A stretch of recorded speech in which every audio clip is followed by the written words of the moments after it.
Hey, you guys, welcome to the stream. It's I, the Psy, and I'm here with kind of something a little special today. I've been thinking a lot about new play modes, and there were two new play modes that have really kind of piqued my interest and curiosity. I did go ahead and I mentioned these in Discord a few days ago, and I mean, a Discord can sometimes be quiet. No one really mentioned anything about it. I think that Jimmy might have said, "Hey, they'll sound great." But aside from that, there wasn't a lot of traction. But hey, what do I know? I'm just going to make a video about it instead, and I'm going to force my opinions on you guys to watch it because I know you're so desperate for Splinterlands content, you'll watch anything. So here we go. One of the new play modes that I was thinking of, and this would be a pretty cool revamp. You guys probably know that we've already got Modern and Wild. Well, you do know there's Modern, there's Wild, there's Challenge. But then we got this thing here called Practice that no one ever uses. And you can sit here and I'll probably be seeking enemy for infinite amount of time. No one is ever going to go and answer this practice mode. I don't think there's even like any bots. Oh my gosh, there is a bot. Oh, okay, all right. So it's the Splinter bots are in there now for practice. Oh god, now I have to actually do this battle. Oh man. All right, fine. Create battle.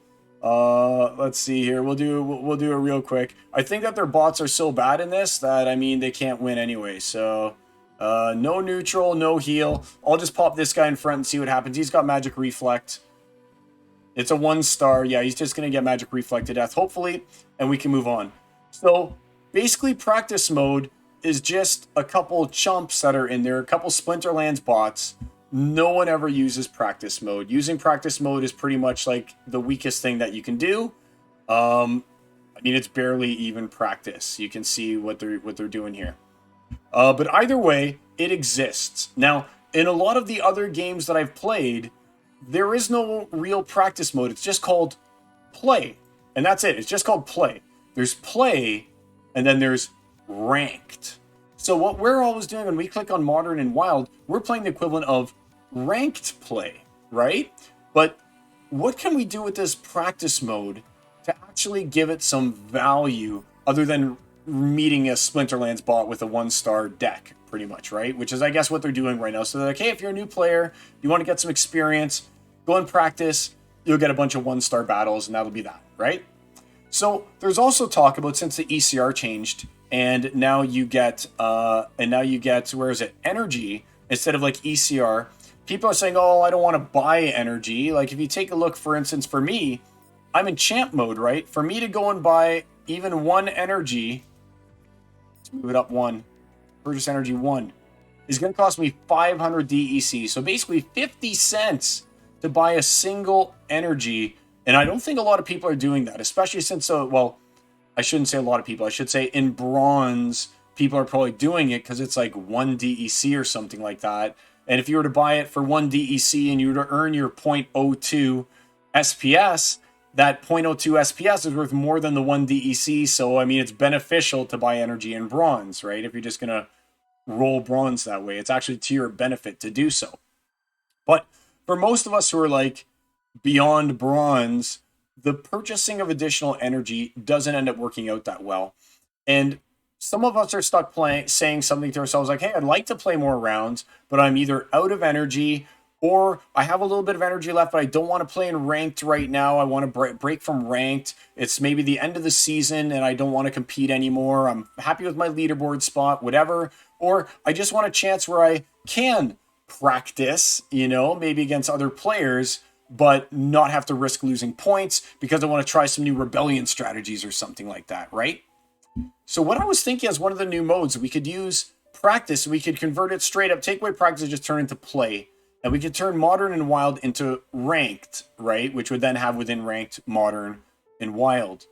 But what you could do with practice, which is now play, is you could even have ghost cards being able to be used, right? You could have like ghost cards. So when you go and you click on play, it can either use your cards or you could test out different types of sets. For instance, you could have a week when you're like, hey, special, this week, when you go ahead and you click on play, and it doesn't cost you any energy to play, we've got all the untamed cards there as ghost cards, and we have them up to silver level. So clicking play is going to allow you to play with all the untamed cards up to silver. It won't cost energy to use. and you can play this without having any kind of like an investment. Now, I don't know if that means that there's going to be like, hey, you can do a maximum of 10 play per day or something like that, or if it's unlimited play per day, whatever the case may be. There's a few advantages to that. For one, it just keeps people playing, right? So when you run out of energy, you're not just like, well, I'm out of energy, close down the game, don't re-enter it. You can go ahead and click play and you can still play using no energy. Another thing that'd be good about that, let's just go back to our using Untamed as our example, right? Let's say that they're like, oh, well, this week is Untamed week, and by clicking on play, you get silver level ghost cards of Untamed. Maybe you have no experience using Untamed cards, but you're like, I wonder what it would be like to play with a Yodenzaku. Hey, Amanda. You want to say hi? Hello. I wonder what it'd be like to play with the Yodenzaku. I wonder what it'd be like to try out the like Llama Kron combo or something like that. I wonder what it'd be like to be able to experience all these cards I've never gotten to play with. And by doing so, it might encourage you to buy cards from the secondary market for you to actually play in ranked wild mode. So I think that that's an opportunity there. And we're not just talking Untamed. Like, we're talking that it could be like, this week is alpha week or something like that, when you can go back to the very first iteration of the game, and you can only play as alpha cards, and you could see what it's like to play in those alpha tournaments. And you can even make them gold foil if you want to, because why not? They're ghost cards. You're not earning anything from playing it. You're just getting the chance to play the game, which is what a lot of people want to do, is just play the game without using up your energy and getting to experience those game modes that you might not be able to have played previously. And this to me seems like it'd be a pretty easy thing to do, because we already have the ability to use ghost cards. We've had ghost card tournaments in the past. Like, we don't do a lot of those, which I think that we're kind of missing an opportunity not doing more ghost card tournaments, but you have the ability to enter ghost cards. So why not use that ability in a play mode to allow people to try different sets? You can even have a play when you're like, hey, Rebellion just came out. Want to try some Rebellion cards? Here you go. Click play and you can have a week worth of Rebellion cards at diamond level or at champ level, max level. So you can play with these Rebellion cards and actually see how they work, test them out. Maybe that will encourage you to buy some Rebellion packs or something like that, right? Not only that, but it's not like you have to have it active all the time. You could just be like, hey, special, it's Christmas, and over the Christmas holidays, we're going to rotate through a few sets, right? We're going to do 1 week, we'll do Alpha, 1 week we'll do Untamed, 1 week we'll do Chaos Legion, 1 week we'll do all of Modern, 1 week we'll do just Alpha, Beta, Untamed. You know, you can mix it up however you want, and you can make it so that it doesn't even have to be continuous. You can just be like, okay, well, it's going to be a special thing that the first week of every month, we'll have a special play mode where you can play and choose all of these options, like just alpha mode for the first week of the month, and then we can even disable it if we want to, or turn it back into like practice mode for the rest of the time. But just having the ability to play the game without an expenditure of energy, maybe even be able to try out some of those old sets, which for one would be just a lot of fun to play with cards that you probably may not be able to play with, and for two, might entice you to actually buy those cards if you want to play them in wild, or in the case of if you're just like, hey, this week play mode is Rebellion at Diamond and Champ level. So you can test out these Rebellion cards and you can see the ones that you like the most and you can buy those on the market, or hey, maybe you love Rebellion and you're going to buy packs now. So I think that having that as something a little bit more broad than practice, where you'll run into your, looks like 1-star bots, would actually be really beneficial to the game and would keep people like engaged beyond just like, oh, it's end of season, I don't want to play, I don't want to risk my leaderboard spot, which we all know that's all changing like soon with the NPE revamp and everything like that. But that's the reality of the world right now.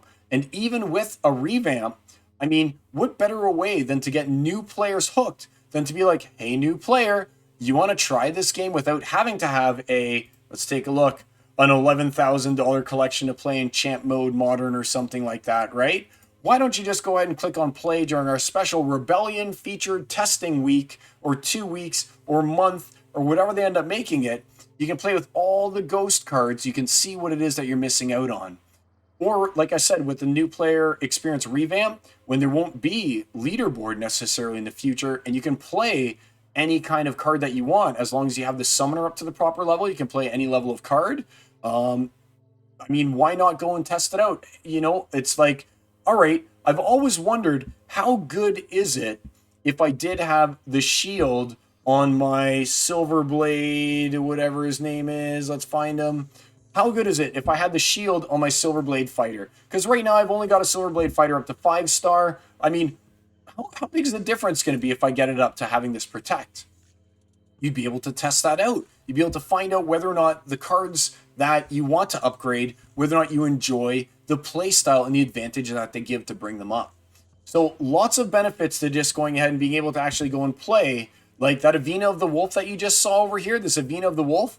I would love to be able to test some Avena of the Wolf combo using heal on Grimbarden Smith, putting Grimbarden in the front and giving it heal using Avena of the Wolf. I'd love that, but right now my Avena's not strong enough, and maybe seeing the power of Avena Grimbarden would be like the last catalyst that I needed for me to go ahead and say, okay, I'm going to go ahead and I'm going to buy, 206. It's gone up. There's like these prices are really fluctuating, eh?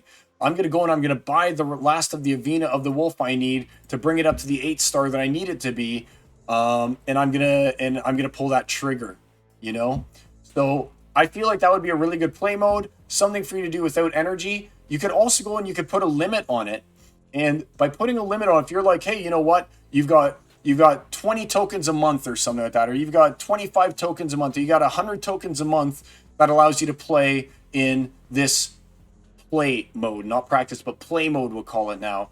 And every time that you do a play, it reduces your 100 further down. And when you get to 0, maybe you can buy more coins, which will allow you to play it kind of like an arcade style, right?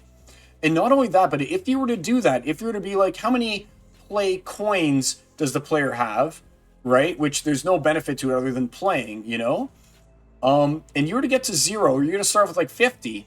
This would also work nicely into a battle pass when you're like, oh, if you have the battle pass, you actually get unlimited play coins, or you get double the play coins or something like that. If you own a battle pass, then you can play mode infinite amount of times. And if you don't own a battle pass, that's great. You can still go and you can play, but you only get 100 games a month or something like that within play mode, you know? So this would also go, and this would push the battle pass by allowing you to go and play mode all you wanted. Some people might not even carry the cards. They might just be like, hey, I love this game. I'm just going to buy the battle pass because I want to be able to play in play mode, you know? So that's another way to tie battle pass into this kind of a game mode, right? I think that it would be super cool and beneficial, and I would love to play something like, hey, it's alpha at max level, time to try it out the way that the original OGs got to play, you know? Or, hey, here we go. It's untamed and it's bronze, silver, gold, whatever the case may be, or it's all cards available and unlocked in wild at bronze or something like that, or at 3-star, 4-star, since, I mean, bronze is just a title after the NPE, right? It doesn't actually, like,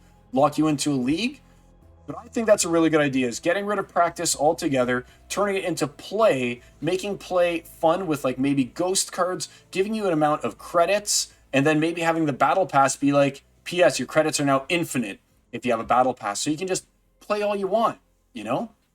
So that's my idea on a free play kind of thing for a new game mode, which I think would be pretty cool. Game mode number 2. Now, you guys might remember back in the day, one of the things that was initially promised under the Kickstarter is boss battles. And I was always thinking to myself, okay, well, what is a way that we can incorporate boss battles at this point in time? And I know that there's already a game that's out there. I think it's called, is it called Splinter Forge? Splinter Forge. There's already Splinter Forge that already exists. So for you, those of you guys who aren't playing Splinter Forge, it's actually pretty cool. I mean, it's basically using a boss battle at this point in time that you can go ahead and you can battle against different, I don't even care about that, against different bosses that exist, right? And they'll all have different stats and different abilities and things that they can actually do. But what if we were to incorporate something like this into Splinterlands, and we were to find a way to also incorporate that seasonal pass? A lot of the other games that I've played, what they've actually got is they've got a guild battle section. So this could be a whole nother building, that the building could be guild battle. And within the guild battle building, you will have the boss monster that you can fight. And say you can fight it twice a day. Every day at the beginning of the day, it resets, and you can go ahead and you can battle the guild boss 2 times. And the way that it could theoretically work is your guild battles the guild boss for the course of a season. At the end of this season, it tallies up the damage done by every single guild. There's a certain amount of, say, SPS or merits or something like that that's in the pool. And based on the amount of damage that your guild does to it, you get proportionately that amount of the reward pool. So say the reward pool is 100 and your guild does 10% of the overall damage to the boss, then at the end of the season, your guild would get 10 out of the 100 because you dealt 10%. So scaling it upwards, let's say there was 1,000 and you did 10%, you'd get 100. Or say there's 10,000 and you did 10%, you get 1,000, and it's all split proportionately with the amount of damage that the people do within the guild. Or you can even have it split evenly between the guild members who participated. I like it more being split based on the amount of damage that each person does within the guild, based on the amount that the guild gets. But either way, this is a way that you could also incorporate the battle pass into it and fulfill a previous obligation. So you'd be able to have your guild tavern and maybe your guild building here, based on its level, would do things like level 1, you can just battle it. Level 2, now you get the 2 energy a day to battle it. Level 3, maybe nothing happens. Level 4, plus 10 damage to the boss, level 5, maybe nothing. Level 6, another energy. And the way that you can incorporate the guild pass into this, or I should say the seasonal battle pass, could be something like, hey, if you have a seasonal battle pass, that's +1 attack against the guild boss per day. Because that's the way that a lot of these things work, is that you've got the guild boss and everything is broken down by the number of times that you can do things. For instance, I used to play Langrisser online. And when you had your pass with Langrisser Online, what it would do is it would let you, you can do training instead of only doing it twice a day, you can do training 3 times a day. Instead of only being able to run this gauntlet that you fight a boss only once a day to go and fight the dragon, you can now fight it twice a day and get the loot. So it does turn it a little bit more play to win, but we're already playing a kind of a play to win system. And anything that would give value to the battle pass and would make people want to purchase that battle pass, whether or not it's going to be for the guild battle boss type system, or whether or not it's going to be for you to get unlimited play mode or something like that from the battle pass, I think that both of those new play styles, play modes, whatever you want to call them, could very easily benefit from that battle pass, which is a great way to generate revenue for the team, So again, just kind of do a recap. Turning practice mode into play mode and turning modern wild into ranked modes, right? Maybe there's only a certain amount of times you can do it in a month, but with a battle pass, you can do it infinite times within that month, and having different kind of like specials, like the special alpha only, or the special, hey, it's your time to try out everything to do with Rebellion at champion level so you can max everything with ghost cards. And then you've got, of course, that other function we talked about, guild boss battles, when you'd end up having like a guild boss that you get within your guild. You have a certain amount of times that you can attack it every every day. And then that accumulated damage dealt by your guild is added up and compared to other guilds, and you get proportionate rewards based on the amount of damage that you dealt versus the amount of damage that other guilds dealt. So I think that those would be 2 cool play modes. What do you guys think? I mean, hey, I'm not saying that it's going to be actually something that happens, but if we're just like throwing out ideas here, those seem to me like 2 really cool ideas. I especially like the idea of having practice become play, and then you having like the option to play unlimited if you have like a battle pass, or even just like if they don't introduce a battle pass, being like, well, you can play 100 times a month or something like that, or say you can play it like a season's 15 days, say you can do this 30 times a season or something like that, right? So what do you guys think? Do you have any other ideas and new play modes? Like, let's talk about it. Leave me a comment in the links and be sure to like, share, subscribe. It's the Psy. Till next time. Peace.